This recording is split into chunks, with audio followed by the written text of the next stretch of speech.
আজকে আমি পেঁয়াজি বানাবো, খুবই সিম্পল রেসিপি, তারপরও পেঁয়াজি রেসিপিটা আপনাদের সাথে শেয়ার করছি। আমি এখানে খেসারি ডাল নিয়েছি। খেসারি ডাল যে পরিমাণ নিব তার 3 ভাগের 1 ভাগ হচ্ছে পোলাও চাল নিয়েছি। চাইলে আপনারা মসুরি ডাল দিয়েও করতে পারেন, বাট আমি খেসারি ডাল দিয়ে করে থাকি সবসময় পেঁয়াজিটা। আমার কাছে খেসারি ডাল দিয়ে ভালো লাগে।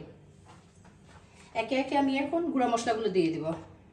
1/2 চা চামচ পরিমাণ হলুদের গুঁড়া, খুবই সামান্য একটু মরিচের গুঁড়া, চাইলে দিতে পারেন, না চাইলে নাও দিতে পারেন, কাঁচা মরিচ দিয়েও চাইলে করা যায়।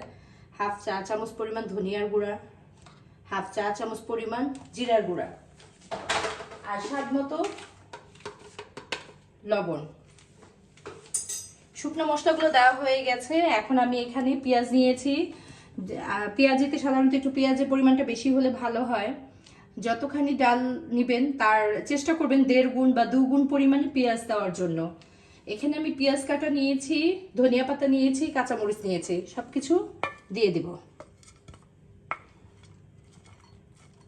সবকিছু দিয়ে খুব ভালোভাবে হাতে মেখে নেব, তারপর পেঁয়াজি ভাজতে চলে যাব। খুবই সিম্পল রেসিপি।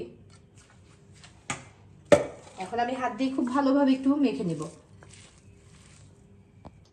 চুলাতে আমি প্যান বসিয়ে দিয়েছি, পরিমাণ মতো তেল দিয়ে দিয়েছি। চাইলে আপনারা কম বেশি করে তেল দিতে পারেন, সেটা আসলে যার যার ব্যক্তিগত ব্যাপার। আর পেঁয়াজের ডালটা একটু আভাঙ্গা করে নিলেও ভালো হয়। খুব বেশি মিহি হবে না, আবার একদম দানাদারও হবে না। এমন একটা ডাল মিহি ব্লেন্ডার করতে হবে যেটা এরকম চাইলেই জড়ো হয়ে যায়।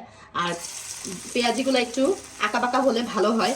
হাত দিয়ে চেপে দিবেন না, জাস্ট এমনি ধরে ধরে ছেড়ে দিবেন, এভাবে করে। একটু ছোট বড় থাকবে, পেঁয়াজি আঁকা বাঁকা হবে, সেটা খেতে খুব ভালো হয়। পেঁয়াজিগুলোকে এরকম 4-5 মিনিট উল্টে পাল্টে ভেজে নেব ক্রিস্পি করে।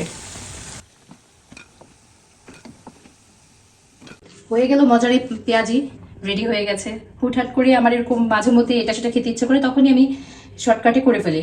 তাই আজকে এই রেসিপিটি আপনাদের সাথে শেয়ার করলাম। আজকের মতো এই পর্যন্ত। আল্লাহ হাফেজ।